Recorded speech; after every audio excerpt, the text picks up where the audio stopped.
an exciting morning. Packages have arrived in the mail. It's always fun to see what you got. Time to open this bad boy up. Trusty knife, it'll do the job.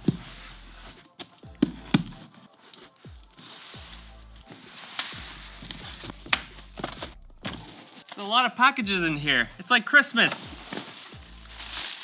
And stuff to pop. Someone's gonna think I'm shooting guns in here or something.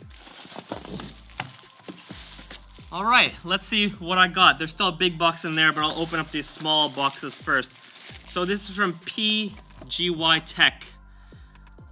First, there's a suction cup camera mount, action camera. That'll be very interesting. Can put that on my car, attach my GoPro to the 360 camera while I'm driving. Ooh, this is actually very interesting. Some photography gloves. These are great when you live in a cold country like in Finland. With these gloves, you can touch the screen and it'll recognize, and as well, you can fold back the fingers so that you can use them easily. Very good. Thank you so much, PGY Tech. What else do we have here? Vlog phone extension pole tripod. This stuff is always great when you want to film behind the scenes stuff. And lastly, the magic arm with a wide variety of connections. Grab the best. Ah, interesting. So this is like a little hot shoot magic arm that you can kind of build your rig with. Very nice. Thank you so much. Oh, there's a letter even. How personal. Let's check this out. PGY Tech. I love it when companies, put that little extra personality into this. Dear Teppo, hope you enjoy our backpack and little gifts. Please stay safe and warm in Finland. PGY Tech, Alex. Thank you so much. I'm staying very warm. I'm actually very sweaty right now. The summer has finally hit Finland. And I think they just revealed what's in the big box because it says that there's a backpack. Let's see what's in the backpack.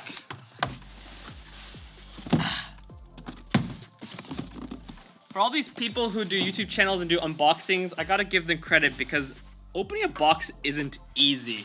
So, props to you guys who do unboxing videos.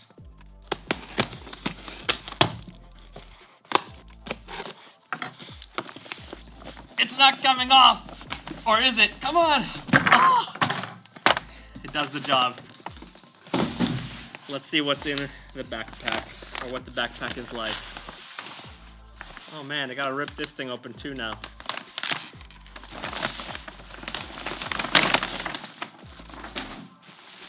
Ooh. Oh, this actually looks very sleek, very nice. There's a nice upgrade from, let me show you the backpack I've been using lately. I've been using this Ghetto Think Tank backpack, and it's massive. And this is the backpack that people used to use when they would have the DJI Phantom 2 or 3, and you have to put it in here. And the only reason I've kept it is just because there's so much space, so when I'm traveling I could literally fit like 20 kilograms of camera gear in here, but I can't say this is a good backpack, so thank you very much, PGY Tech. This backpack looks sweet. Let me open it up and see what it's like inside. Well, this is like an extender. Oh gosh, I'm gonna be able to fit even more stuff in here. Then we got the sides here.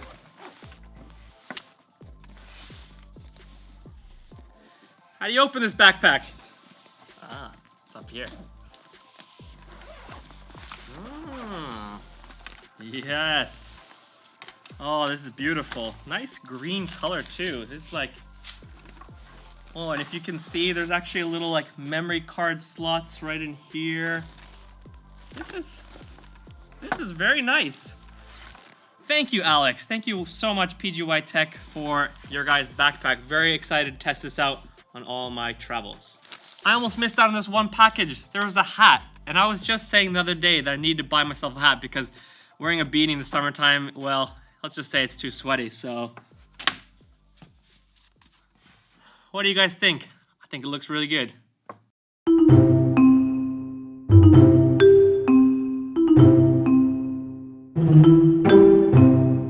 Alright guys, on this week's episode, we're going to be doing something very exciting. We're going to be doing a review of the image quality of the 60 Mark II to the Canon EOS R to the 1D X Mark III. Now this is going to be very unscientific, but I'm just curious as to how has the image quality changed in the years of Canon cameras development? I want to know, has the sensor and the quality stayed the same, or have they actually improved over the years? So today we're going to be testing out what does 1080 at 24 frames per second look like. We're going to be testing about 60 frames per second. We're going to be doing ISO tests, sharpness tests, and whatever other tests we think of along the way.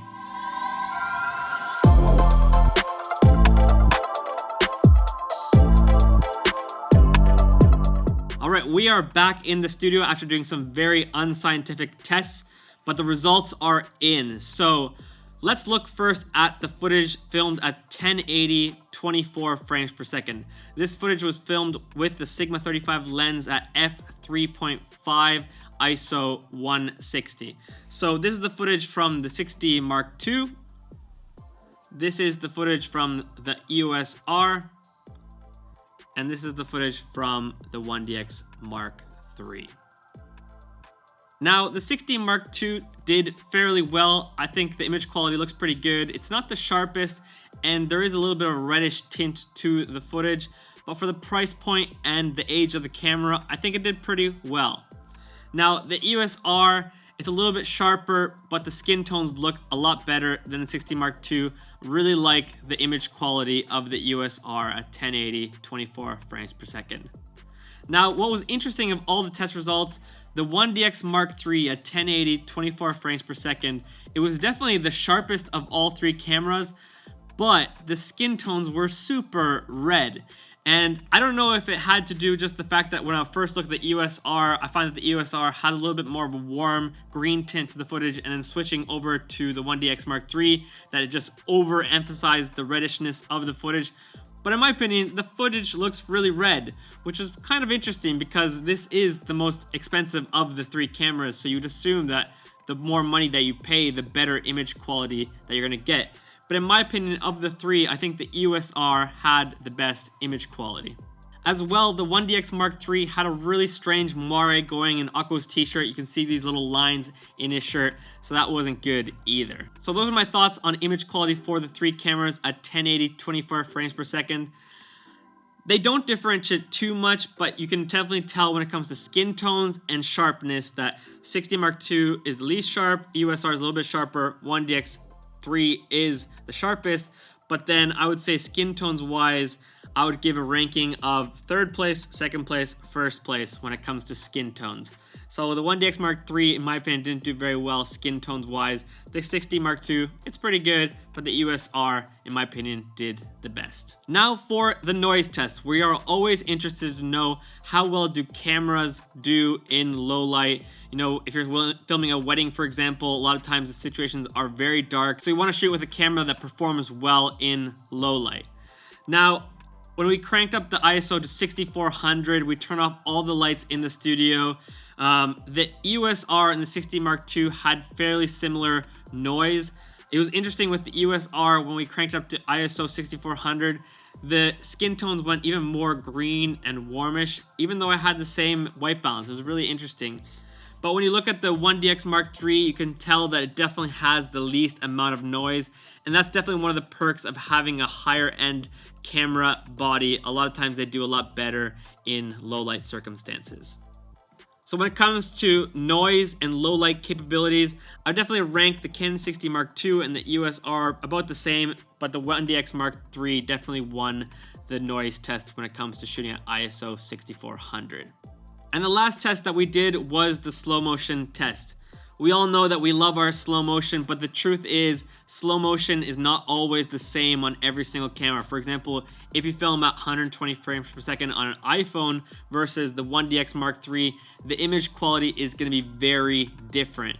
Just because a camera can film a certain frame rate doesn't mean it's going to have the same image quality, because it depends on the sensor size and depends on the bit rate that the footage is being filmed at. But now, when we filmed with the 6D Mark II, the EOS R, and the 1DX Mark III, we filmed at 60 frames per second because obviously the 6D Mark II can't do more than 60 frames per second. Unlike its brothers, they can do 120 and 120, but the 6D Mark II can't. So we filmed at 60 frames per second. And overall, I think the 6D Mark II did pretty well. The image quality looks good. The autofocus wasn't able to keep up so well with Akko moving towards the camera, but it looks pretty good.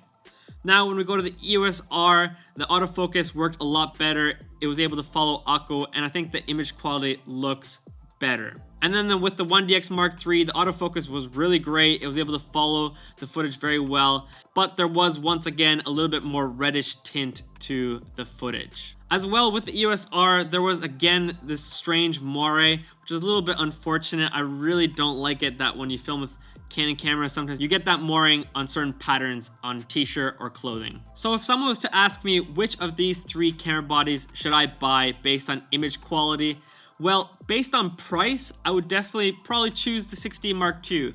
The 60 Mark II right now is going for $1,200 US, which is quite affordable. And for the image quality, it looks pretty good. So I would probably get the 60 Mark II based on price. Now, if you're not too focused on the budget and you do want a camera that has a little bit better quality, I would highly suggest the EOS R because I really like the image quality of the footage that we tested today. And as well, the price isn't that much more than the 60 Mark II. The EOS R right now is going for $1,800 US. The reason why I wouldn't suggest the 1DX Mark III for the average filmmaker or video maker is that this camera costs $6,500 US. And for that price, in my opinion, the image quality did not change that much than its younger brothers. Now, it does, of course, have extra features like shooting RAW or higher frame rates, or when it comes to shooting photos, it's really great at shooting photos. But based on just image quality, I wouldn't suggest investing so much money into the 1DX Mark III because in my opinion, I didn't see that much of a difference. Now again, before you guys get rage mode and start yelling at me and all this stuff, this is clearly just based on image quality. So skin tones, the sharpness of the footage, and as well the noise. So those are just a few different factors based on what I'm making these decisions. But on today's tests, that's what I would decide. I really think the 60 Mark II still does a great job, even though it's 3 years old. But for the price point, it's a great camera. The EOS R, even better camera. The 1DX Mark III, just when it comes to image quality, in my opinion, it wasn't the best. Alright guys, thanks for tuning into this week's video. As well, if you guys haven't yet participated in my epic B-roll contest, make sure you participate. There is still 3 days. Thursday is going to be the last day to participate in the contest, and that's when I will decide the winner of the epic B-roll contest. If you haven't heard yet about the contest, I partnered up with Epidemic Sound. They're going to be giving a 1-year subscription to commercial or personal subscription first place winner. As well, you're going to be getting my CineLab pack and my Lightroom presets. Second and third place winners are going to get 6 months subscription to Epidemic Sound. So all you got to do is create an epic B-roll sequence. I want to challenge you guys to push yourselves to the limit, make a cool, creative, epic B-roll sequence. Send it to my email, tepohipoya@gmail.com through WeTransfer. Make sure you follow these rules. As well, your video needs to be using music from Epidemic Sound. So if you don't yet have Epidemic Sound, you don't have a subscription there, I'm going to link it below. You can click that, get the free subscription, and then voila, you can get all this music that you need and the sound effects to make an epic B-roll sequence. Alright guys, I'm so excited to see your submissions. Have a great day.